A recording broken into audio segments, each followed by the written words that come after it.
കൃഷ്ണ. എല്ലാവർക്കും മാധവത്തിലേക്ക് സ്വാഗതം. ശ്രീമദ് ഭഗവത്ഗീതയിലെ 2-ാമത്തെ അധ്യായം സാഖ്യയോഗം. സാഖ്യയോഗത്തിൽ ഇനി 3 ശ്ലോകങ്ങൾ കൂടി നമുക്ക് പഠിക്കാനായിട്ടുള്ളൂ. ബാക്കിയുള്ള എല്ലാ ശ്ലോകങ്ങളും നമ്മൾ ഇതുവരെ പഠിച്ചു കഴിഞ്ഞു. നമുക്ക് 70-ാമത്തെ ശ്ലോകം. 70-ാമത്തെ ശ്ലോകത്തിലൂടെ ഭഗവാൻ ശ്രീകൃഷ്ണൻ അർജുനനോട് എന്താണ് പറഞ്ഞു കൊടുക്കുന്നത് എന്ന് നമുക്കൊന്ന് നോക്കാം. ആപൂര്യമാണം അചല പ്രതിഷ്ഠം സമുദ്രമാപ പ്രവീശന്തി യദ്വത്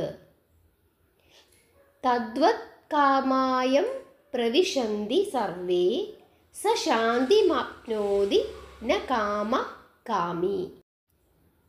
ആപൂര്യമാണം അർത്ഥം എല്ലാ ഭാഗത്തും നിറഞ്ഞു നിൽക്കുന്ന എന്നാണ് അർത്ഥം.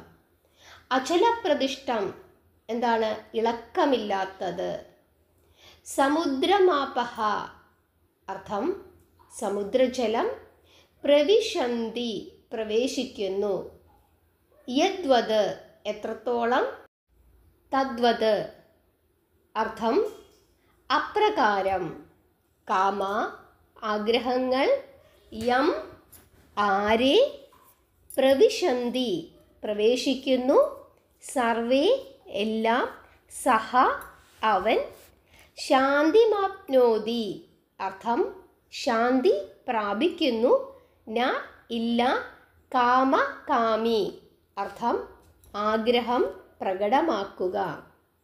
ഇവിടെ കടലിലേക്ക് ധാരാളം നദികൾ കുത്തിപ്പാഞ്ഞൊഴുകി വന്ന് ലയിക്കാറുണ്ട്. പക്ഷേ ആ സമയത്തൊക്കെ തന്നെ സമുദ്രം അവിടെ നിലനിൽക്കുന്നു. സമുദ്രത്തിന് യാതൊരു കുഴപ്പവും സംഭവിക്കുന്നില്ല, എത്ര തന്നെ ജലം അവിടേക്ക് ഒഴുകി വന്നാലും. അതുപോലെ ഒരു മനുഷ്യന് എത്ര തന്നെ വികാരങ്ങളും പ്രശ്നങ്ങളും ഒക്കെ ഉണ്ടായാലും അവൻ അതിൽ നിന്നൊന്നും വ്യതിചലിക്കാതെ ആ സമുദ്രം എങ്ങനെ നിൽക്കുന്നുവോ അതിലൊന്നും ഇളകാതെ ഇന്ദ്രിയ സുഖങ്ങളിൽപ്പെട്ട് അവൻ്റെ മനസ്സും ശരീരവും ഒന്നും മാറാതെ ഇളകാതെ ആ സമുദ്രത്തിനെ പോലെ നിൽക്കാൻ സാധിക്കുന്നുണ്ടെങ്കിൽ അവന് ശാന്തി കൈവരുന്നു എന്നാണ് പറയുന്നത്. അതായത് നമ്മുടെ ജീവിതത്തിൽ നമുക്ക് ധാരാളം പ്രശ്നങ്ങൾ ഉണ്ടാകും. പലരും പ്രലോഭിപ്പിക്കും നമ്മളെ വന്ന്. അത് പറഞ്ഞു ഇത് പറഞ്ഞൊക്കെ പ്രലോഭിപ്പിക്കും. അതിലൊന്നും വീഴാതെ അല്ലെങ്കിൽ ദുഃഖങ്ങളും പ്രയാസങ്ങളും ഒക്കെ ഉണ്ടാകുമ്പം, അതുമല്ലെങ്കിൽ ചിലർക്ക് അപ്രതീക്ഷിതമായ സൗഭാഗ്യങ്ങൾ ധനങ്ങൾ കൈവരുന്ന സമയത്ത് അവർക്കും എന്ത് സംഭവിക്കും? മാറ്റങ്ങൾ ഉണ്ടാകും. അവർ ഈശ്വരനെ മറന്ന് മുമ്പോട്ട് പോകുന്നതായിട്ട് നമുക്ക് കാണാനായിട്ട് സാധിക്കും. അപ്പോൾ എന്ത് തന്നെ വികാര വിക്ഷോഭങ്ങൾ നമുക്കുണ്ടായാലും, എന്ത് തന്നെ അവസ്ഥകൾ നമ്മുടെ ജീവിതത്തിൽ മാറിയും തിരിഞ്ഞുമുണ്ടായാലും നമ്മൾ സ്ഥിരമായിരിക്കുക. അങ്ങനെ ഇരുന്ന് കഴിഞ്ഞാൽ ഇതെല്ലാം ഈശ്വരൻ്റെ കളികളാണ്. നമുക്ക് വരുന്ന നന്മകളും ദുരിതങ്ങളുമെല്ലാം സർവേശ്വരൻ്റെ കളികളാണ്. സത്യം അത് ഈശ്വരൻ മാത്രമാണ്.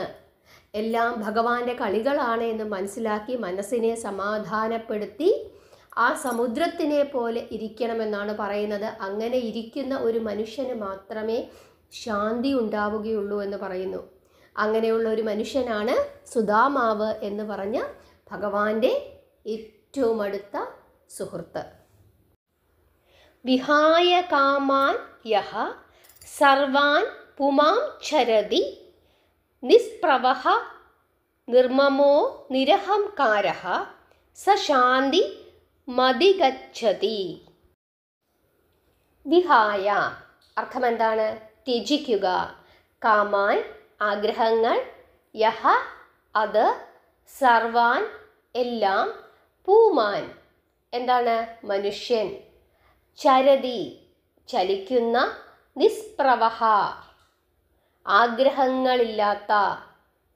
നിർമ്മമോ എൻ്റേത് എന്നുള്ള ഭാവം.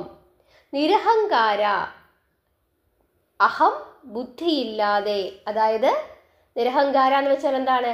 അഹങ്കാരമില്ലാത്തവനായി തീരുക. സഹ അവൻ, ശാന്തി ശാന്തി അധിക ചച്ഛതി അർത്ഥം പ്രാപിക്കുന്നു എന്നാണ് ഈ വാക്കുകളുടെ അർത്ഥം. ഇവിടെ ശ്ലോകാർത്ഥം എന്താണ്? എല്ലാ ആഗ്രഹങ്ങളും എല്ലാ കാമങ്ങളും എല്ലാ വിഷയസുഖങ്ങളും ത്യജിച്ച് ആഗ്രഹമില്ലാത്തവനും എൻ്റേത് എന്നുള്ള ഭാവം ഇല്ലാത്തവനുമായി ആര് ജീവിക്കുന്നുവോ അവൻ ശാന്തിയെ പ്രാപിക്കുന്നു എന്നാണ് വീണ്ടും ഇവിടെ ഭഗവാൻ ഈ ശ്ലോകത്തിലൂടെ പറഞ്ഞു തരുന്നത്. ഏഷാ ബ്രാഹ്മി സ്ഥിതിഃ പാർത്ഥ നൈനാം പ്രാപ്യ വിമുഹ്യതി സ്ഥിത്വാ സ്യമന്തകാലേ അപി ബ്രഹ്മ നിർവാണമ്യജച്ഛതി.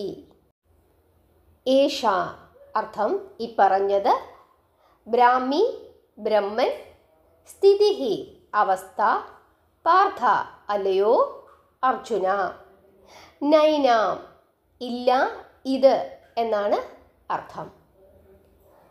പ്രാപ്യ കരസ്ഥമാക്കുക, വിമുഹ്യതി വ്യാമോഹിപ്പിക്കുക, സ്ഥിത്വ അർത്ഥം ഉറപ്പിക്കുക, അസ്യാം ഇപ്പറഞ്ഞത് അനന്തകാലേ ജീവിതാവസാനം വരെ, അഭി തുല്യമായി, ബ്രഹ്മനിർവാണം അർത്ഥം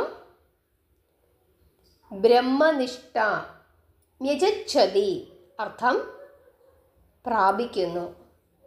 ഇവിടെ എന്താണ് വീണ്ടും ഭഗവാൻ അർജുനനോട് പറഞ്ഞു നിർത്തുന്നത്? ഏതൊരു പുരുഷൻ എല്ലാ വിഷയങ്ങളും വെടിഞ്ഞ് ആശയറ്റവനായി, മമതയില്ലാത്തവനായി, അഹങ്കാരമില്ലാത്തവനായി, സ്വധർമ്മത്തിൽ വിശ്വസിച്ച് സ്വധർമ്മം ചെയ്ത് ആര് ജീവിക്കുന്നുവോ അവന് ശാന്തിയുണ്ടാകുന്നു എന്നാണ് ഇവിടെ ഭഗവാൻ പറഞ്ഞു നിർത്തുന്നത്. അല്ലയോ പാർത്ഥ, ഇതാണ് ബ്രഹ്മനിഷ്ഠ. ഈ സ്ഥിതി പ്രാപിച്ചു കഴിഞ്ഞാൽ മനുഷ്യനു പിന്നീട് മോഹം ഉണ്ടാവുകയില്ല. ജീവിത അവസാനം വരെയും ഈ സ്ഥിതി ഉണ്ടായാൽ ബ്രഹ്മനിർവാണം ലഭിക്കുകയും ചെയ്യുമെന്ന് ഭഗവാൻ പറയുന്നു. അതായത് അനാവശ്യമായി മോഹങ്ങൾ ഉണ്ടാവാതിരിക്കുക. ഒന്ന് കിട്ടുമ്പോൾ മറ്റൊന്നും കൂടി വേണമെന്നുള്ള ആഗ്രഹം നമ്മുടെ മനസ്സിനെ ദുഃഖത്തിലാഴ്ത്തും.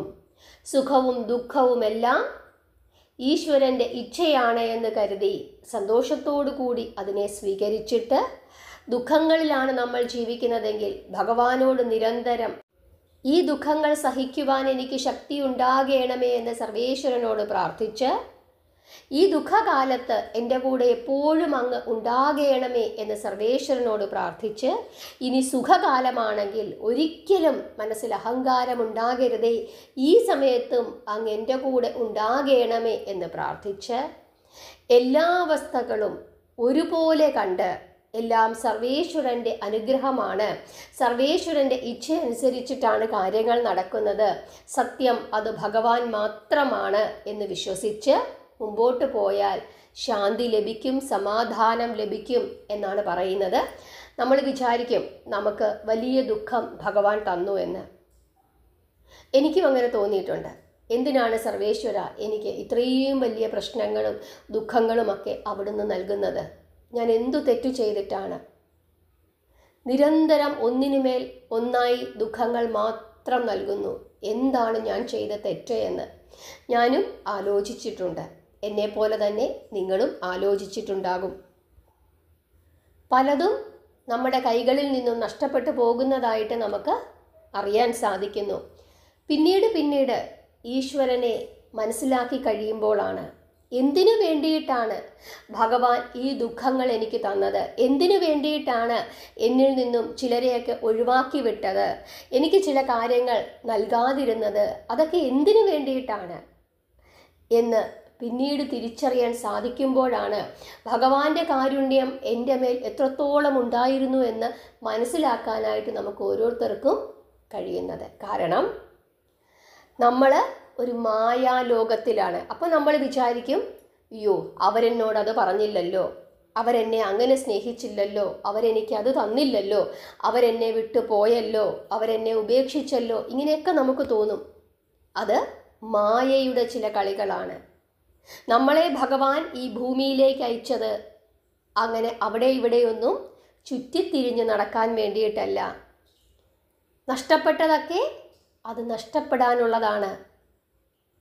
അത് പോയാൽ മറ്റൊരു വഴി, സർവേശ്വരൻ്റെ ഒരു വഴി, ശരിയായൊരു വഴി, നമ്മൾ എങ്ങോട്ടാണ് പോകേണ്ടത്, ശരിയായ വഴി ഏത് എന്ന് നമ്മളെ കാണിച്ചു തരും ഭഗവാൻ. പക്ഷേ പലപ്പോഴും പലർക്കും ഉണ്ടാകുന്ന പ്രശ്നമാണ്, ജീവിതത്തിൽ പ്രശ്നങ്ങൾ ഉണ്ടാകുമ്പോൾ അവർ കൂടുതൽ പ്രശ്നങ്ങളിലേക്ക് പോകും. നമ്മൾ പറയും, ഇക്കരെ നിൽക്കുമ്പോൾ അക്കരെയാണ് പച്ചയെന്ന് നമുക്ക് തോന്നും. അപ്പം നമ്മൾ എന്തു ചെയ്യും? എവിടെയാണോ നമുക്ക് താൽക്കാലികമായി ഒരു ആശ്രയം അല്ലെങ്കിൽ ആശ്വാസം കിട്ടുന്നത്, നമ്മൾ എന്തു ചെയ്യും? അതിനെ തേടിപ്പോകും. കുറച്ചു കാലം കഴിയുമ്പോഴായിരിക്കും നമുക്ക് മനസ്സിലാവുന്നത് എന്താണ്? ഇതൊന്നുമല്ല ശരി, ഇതെല്ലാം തെറ്റായിരുന്നു, ഇതല്ല നമ്മുടെ വഴി. അങ്ങനെ മനസ്സിലാക്കി വരുമ്പോൾ പലപ്പോഴും നമ്മൾ പല അബദ്ധങ്ങളിലും ചെന്ന് ചാടിയിട്ടുണ്ടാകും. അങ്ങനെ വരാതിരിക്കുന്നതിനായിട്ട് നിരന്തരം ഭഗവാനെ പ്രാർത്ഥിക്കുക, ഭഗവാനെ അറിയുക, സത്സംഗത്തിൽ പങ്കെടുക്കുക, ഭഗവാന്റെ നാമങ്ങൾ ജപിക്കുക, ഭഗവാന്റെ കഥകൾ കേൾക്കുക. കൂടുതൽ ദുഃഖമുണ്ടാകുമ്പോഴും കൂടുതൽ സന്തോഷമുണ്ടാകുമ്പോഴും കൂടുതൽ ഈശ്വര ഭജനം നടത്തണം, ഈശ്വരൻ്റെ കഥകൾ കേൾക്കണം, സത്സംഗത്തിൽ നിർബന്ധമായും പങ്കെടുക്കണം. അപ്പോൾ മാത്രമേ ഇനി സന്തോഷമായാലും സങ്കടമായാലും പിന്നീടുള്ള നമ്മുടെ വഴി അത് നേർവഴി. അതാണ് ഏറ്റവും പ്രധാനപ്പെട്ടത്. ചിലരെ കണ്ടിട്ടുണ്ടോ? അവർക്ക് ഭഗവാൻ എല്ലാ സൗഭാഗ്യങ്ങളും കൊടുത്തു. ആ സൗഭാഗ്യങ്ങളിൽ അവരങ്ങനെ ജീവിക്കുന്ന സമയത്തായിരിക്കും അടപടല പോലെ അവരുടെ മേൽ ദുരിതങ്ങൾ വരുന്നത്. അതുവരെ അവർക്ക് കിട്ടിയ സൗഭാഗ്യങ്ങളൊക്കെ നഷ്ടപ്പെട്ടു പോകുന്നതായിട്ടും നമുക്ക് കാണാനായിട്ട് സാധിക്കും. എന്തുകൊണ്ടാണ്? ആ സൗഭാഗ്യങ്ങൾ കൃത്യമായി ഉപയോഗിക്കാനുള്ള വഴി അവരുടെ മുമ്പിൽ ഭഗവാൻ തുറന്നു കൊടുത്തില്ല. അതിന് കാരണം എന്താണ്? ആ സൗഭാഗ്യങ്ങളിൽപ്പെട്ട് അവർ ജീവിക്കുന്ന സമയത്ത് അവർ ഈശ്വരനെ മറന്നു, സത്സംഗങ്ങൾ കേട്ടില്ല, ഭഗവാന്റെ കഥകൾ കേട്ടില്ല, ഭഗവാന്റെ കീർത്തനങ്ങൾ ജപിച്ചില്ല. അപ്പോൾ അവരുടെ മുമ്പിലുള്ള വഴി, അവരുടെ മുമ്പിൽ തെളിഞ്ഞു വന്ന വഴി തെറ്റായിരുന്നു.